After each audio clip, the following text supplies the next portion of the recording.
आप तो इस नगर के मालिक हो, इस नाते से आप तो मेरे पिता के समान हुए, फिर आप मुझे अपने महल में कैसे रख सकते हैं? राजा भानु प्रताप बोला, तुम हमारे नगर की नहीं हो, इसीलिए हम तुम्हारे पिता नहीं हो सकते, तुम्हें हमारे महल में रहना ही पड़ेगा। जब बहुत समझाने पर भी राजा भानु प्रताप नहीं माना तो अंबिका ने कहा कि महाराज, मैं एक विवाहिता हूँ, मेरे पति ने मेरा त्याग कर दिया था। एक विवाहिता स्त्री के साथ रहने से आपको भी पाप लगेगा। आप मुझे 6 माह का समय दे दीजिए। यदि इस बीच मेरा पति मुझे लेने नहीं आया तो मैं अपने आप को अविवाहित ही समझूंगी और आपके महल में आ जाऊंगी। यह सुनकर राजा ने उसे 6 माह का समय दे तो दिया, लेकिन उसे नगर के बाहर एक एकांत महल में नजरबंद कर दिया। अंबिका रोज महल के झरोखे से मार्ग पर देखती रहती कि कभी कोई भूलने से ही उसके मायके या ससुराल से उस ओर आ जाए तो वह उसके साथ अपने हाल का संदेश भिजवा सके। उधर ठाकुर विष्णुदत्त अपनी पत्नी के साथ तय की हुई जगह पर अपने दोस्त का इंतजार कर रहा था। जब गंगाधर अपनी पत्नी का परित्याग करके अकेला ही उधर पहुंचा तो उसे अकेले आते देख विष्णुदत्त बोला,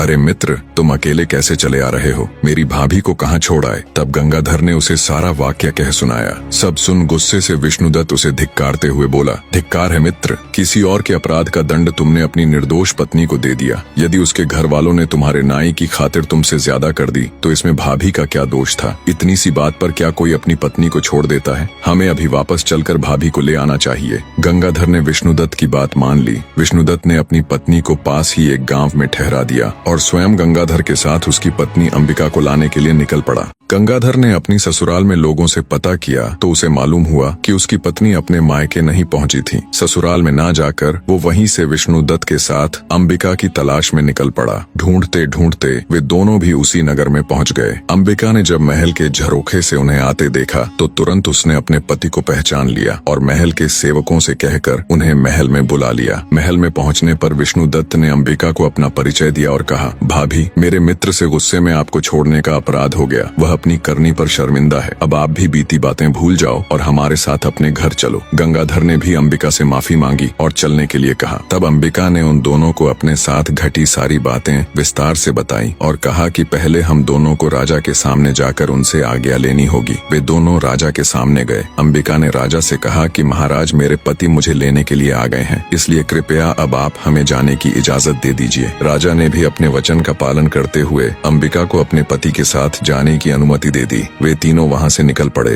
रास्ते में काशीनाथ ने अपनी पत्नी गौरी को भी अपने साथ ले लिया और सभी अपने नगर में आ सुख से रहने लगे। इतनी कहानी कह राजा विक्रमादित्य ने अपनी खिड़की में बैठे वीर से कहा, हे रानी की खिड़की, बताओ गंगाधर और अंबिका में से कौन ज्यादा महान था? खिड़की में बैठा वीर बोला, हे महाराज, मेरे ऊपर तो पता नहीं कितने सालों की धूल जमी हुई है। न मेरी कभी सफाई होती, न कभी रंग पुताई। मेरे अंदर इतनी बुद्धि कहाँ कि मैं आपको ये बता सकूं कौन ज्यादा महान है और कौन कम। खिड़की में बैठे वीर की बात सुन रानी अबोलदे एक बार फिर से खुद पर काबू ना कर सकी और तमा कर बोली, रे खिड़की, तेरी ये मजाल, हर रोज तेरी सफाई करवाऊं, हर 6 माह में तेरे ऊपर नई रंग पुताई करवाऊं। मेरे साथ तो तूने कभी बात की नहीं और परदेसियों के सामने तू मेरी झूठी बुराई करती। सुबह होने दे, तेरे 18 टूक ना करवाए तो कहना। फिर राजा विक्रमादित्य से बोली, राजा, ये बताना कौन सा कठिन काम है कि कौन महान है? इसमें गंगाधर की तो कोई महानता थी ही नहीं। उसने तो अपनी निर्दोष पत्नी को त्याग दिया था। महानता तो अंबिका की थी। उसके पास रानी बनने का पूरा मौका था, लेकिन फिर भी वह अपने पतिव्रत धर्म पर अडिग रही और उसने अपना धर्म नहीं छोड़ा। ऐसी स्त्री तो महान ही नहीं बल्कि पूजने लायक है। राजा विक्रमादित्य ने शरारती मुस्कान के साथ रानी की तरफ देखते हुए कहा,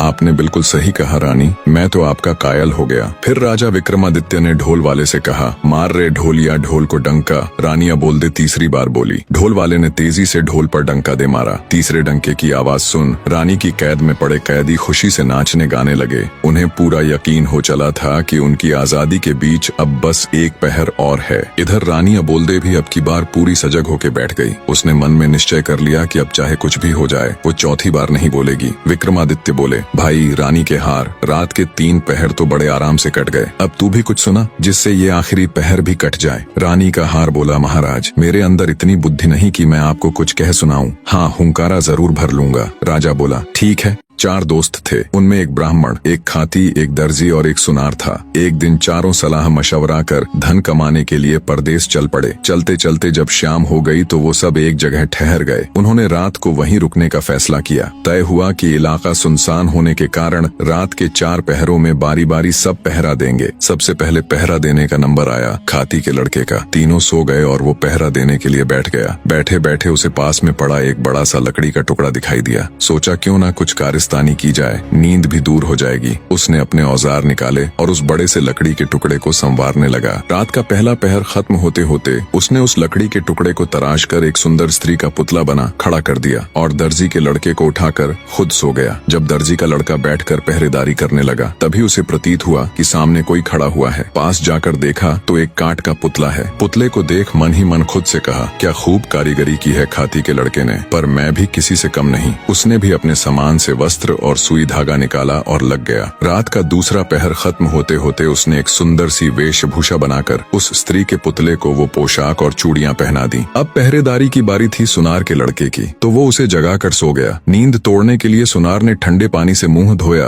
और बैठकर पहरेदारी करने लग गया। तभी उसकी नजर सामने खड़ी स्त्री पर गई तो वो भौंचक कर रह गया। सोचा इतनी रात जंगल में स्त्री कहाँ से आई। उसने उसे आवाज दी पर कोई उत्तर नहीं मिला। जिज्ञासावश उठकर पास गया तो देखा वो कोई स्त्री नहीं बल्कि एक पुतला है। सुनार को समझते देर न लगी कि ये खाती और दर्जी की करामात है। खुद से कहा, मैं भी किसी से कम नहीं। उसने भी अपने औजार निकाले और लग गया। तीसरा पहर खत्म होते होते उसने उस पुतले को सुंदर सुंदर आभूषण बनाकर पहना दिए। अब बारी थी ब्राह्मण के लड़के की, तो सुनार उसको जगाकर सो गया। अब जब ब्राह्मण पहरेदारी करने लगा तो उसकी भी नजर उस पुतले पर गई। वो भी सोच में पड़ गया, इतनी रात को इस जंगल बियाबान में ये नारी कहाँ से आई। वो भी उस स्त्री रूपी पुतले के पास जाकर उसे देखने लगा। सब समझते उसे भी देर न लगी। मन ही मन बोला, वाह क्या खूब कारीगरी की है सबने, लगता है सब मिलकर मेरी परीक्षा लेना चाहते हैं। उसने भी अपना तंत्र मंत्र का सामान निकाला और रात का चौथा पहर खत्म होते होते अपनी तंत्र मंत्र विद्या से उस काठ के पुतले में प्राण डाल दिए। वो काठ का पुतला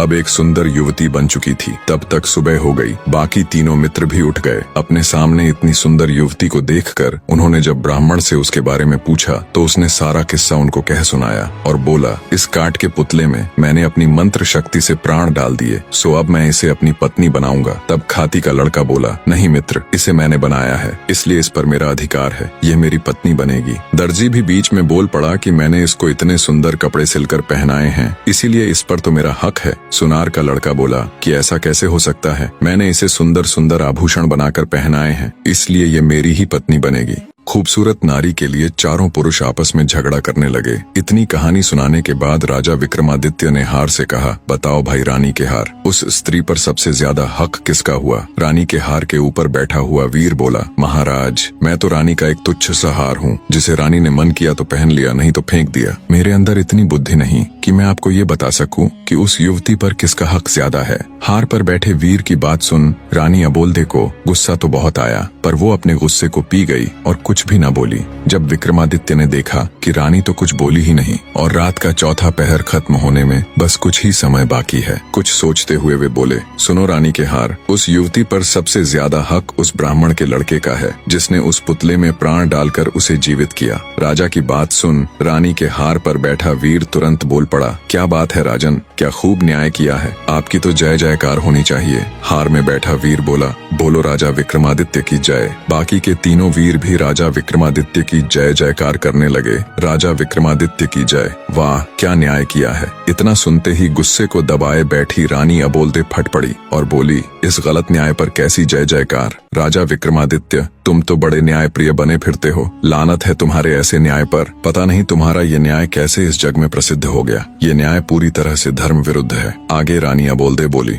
ब्राह्मण ने उस पुतले में प्राण डाले थे, अर्थात एक तरह से उसने उसे जन्म दिया, इस तरह से तो वह उसका पिता हुआ। तो एक पिता अपनी पुत्री से विवाह करें, इससे बड़ा नीच कर्म और क्या हो सकता है। धर्म के अनुसार कोई भी स्त्री केवल उसी की पत्नी हो सकती है जो उसको चूड़ियां पहनाता है, और पुतली को चूड़ियां दर्जी के लड़के ने पहनाई थी, तो धर्मानुसार वो युवती उसी की पत्नी हुई। रानी की सारी बात सुन राजा विक्रमादित्य ने शरारत से हंसते हुए रानी अबोल्दे की तरफ देखते हुए कहा, वाह वाह बहुत खूब रानी, आपने तो बिल्कुल धर्मोचित न्याय किया है। उस युवती का पति वो दर्जी ही हो सकता है, और माफ करे रानी साहिबा, आप 4 बार बोल चुकी हैं, तो आपका पति तो केवल मैं ही नहीं हो सकता हूँ, अब तो बस चलने की तैयारी करो। राजा विक्रमादित्य की बात सुन रानी अबोल्दे ने शर्माकर अपनी आंखें झुका ली। राजा विक्रमादित्य हर्षोत्साहित हो बोला, मार रे ढोलिया ढोल को डंका। रानी अबोल्दे चौथी बार बोली। ढोलिये ने डंका उठा ढोल पर दे मारा। रानी अबोल्दे ने वायदे के अनुसार उसकी कैद में बंद सभी राजाओं और राजकुमारों को सम्मान सहित उनका राजपाट लौटाते हुए उनको मुक्त कर दिया। बड़े धूमधाम से रानी अबोल्दे की शादी राजा विक्रमादित्य के साथ हो गई। राजा विक्रमादित्य जब रानी अबोल्दे को ले उज्जैन नगर पहुँचे तो उनको ताना देने वाली भाभी ने भी उनको अभिवादन देते हुए कहा, मान गए देवर्षा, जो आपने कहा था वो कर दिखाया। कहानी का निष्कर्ष जानने से पहले कमेंट करके कहानी कैसी लगी और अगली कहानी किस टॉपिक पर सुनना चाहोगे जरूर बताएं। निष्कर्ष, जीवन में सत्य, न्याय और धर्म का पालन सबसे महत्वपूर्ण होता है। जब चारों पात्र अपनी अपनी इच्छाओं और स्वार्थों के अनुसार कार्य करते हैं तो उनका संघर्ष अंततः उनके भीतर के सही और गलत के बोध को उजागर करता है। राजा विक्रमादित्य की न्यायप्रियता और रानी अबोल्दे का धर्म के प्रति अडिग विश्वास दर्शाता है कि सही रास्ता चुनने के लिए आत्मसंवेदनशीलता और विवेक आवश्यक है। यह कहानी यह भी सिखाती है कि किसी भी परिस्थिति में ईमानदारी, प्यार और समझौते के जरिए ही हम अपने जीवन को संतुलित और आध्यात्मिक रूप से पूर्ण बना सकते हैं। भगवान का न्याय हमेशा सही होता है और आत्मिक शांति पाने के लिए हमें अपने कर्मों और विचारों को शुद्ध करना चाहिए। कहानी में अंत तक जुड़े रहने के लिए आप सबका तहे दिल से धन्यवाद।